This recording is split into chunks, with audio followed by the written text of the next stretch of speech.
وشاعره ها حد كور صارنت عبد الدانت iyo wasiirada sportiga iyo wasiir Khadija arinta dee dhaxda waxaan ka leenahay in adeer waxa weeye horta Khadiija waxaan leenahay maamadii qaranka iyo madaxdii wadankaay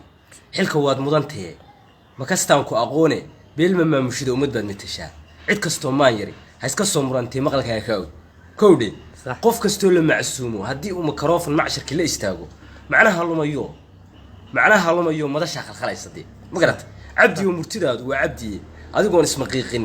life soo marmarsoon madaxdeena caayin orodo meel kaleeto dhaantadaada macaan meelaha la istaago annaga maqlano minad kuugu iimaanay صح haddii ay maskaxdooda iyo mabda'oodu qaloocdo macmacaashka qabiilka ay ku maali jireen dadku maaha sidii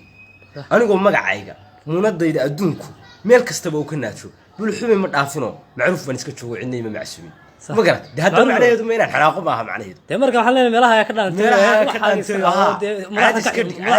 caadis ka dhiga ha leebda saabacdi leebda